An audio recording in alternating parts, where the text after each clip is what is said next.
Hi, sweetheart. How are you doing today?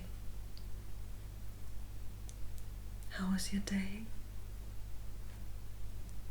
Yeah. Well, mine was okay.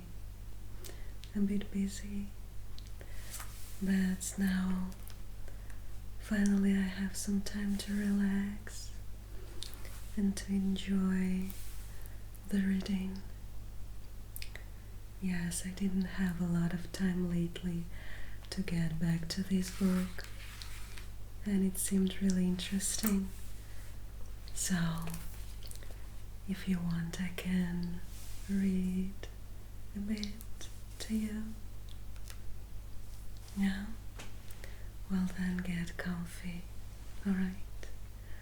Just sit back and enjoy. Well, where I have stopped. Yes. The family didn't use the drawing room. They had inherited the furniture from Coraline's grandmother, along with a wooden coffee table, a side table, a heavy glass ashtray, and the oil painting of a bowl of fruit. Coraline could never work out why anyone would want to paint a bowl of fruit. Other than that, the room was empty. There were no knickknacks on the mantelpiece, no statues or clocks, nothing that made it feel comfortable or lived in. The old black key felt colder than any of the others.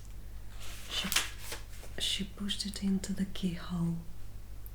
It turned smoothly with a satisfying clunk. Coraline stopped and listened. She knew she was doing something wrong, and she was trying to listen for her mother coming back, but she heard nothing. Then Coraline put her hand on the doorknob and turned it, and finally she opened the door. It opened onto a dark hallway. The bricks had gone as if they'd never been there. There was a cold, musty smell coming through the open doorway. It smelled like something very old and very slow. Coraline went through the door. She wondered what the empty flat would be like, if that was where the corridor led. Coraline walked down the corridor uneasily. There was something very familiar about it. The carpet beneath her feet was the same carpet they had in her flat. The wallpaper was the same wallpaper they had. The picture hanging in the hall was the same that they had hanging in their hallway at home. She knew where she was. She was in her own home. She hadn't left. She shook her head, confused. She stared at the picture hanging on the wall. No, it wasn't exactly the same. The picture they had in their own hallway showed a boy in old-fashioned clothes staring at some bubbles. But now the expression on his face was different. He was looking at the bubbles as if he was planning to do something very nasty indeed to them. And there was something peculiar about his eyes. Coraline stared at his eyes, trying to figure out what exactly was different. She almost had it when somebody said, "Coraline." It sounded like her mother. Coraline went into the kitchen where the voice had come from. A woman stood in the kitchen with her back to Coraline. She looked a little like Coraline's mother, Only her skin was white as paper. Only she was taller and thinner. Only her fingers were too long, and they never stopped moving. And her dark red fingernails were curved and sharp. "Coraline," the woman said, "is that you?"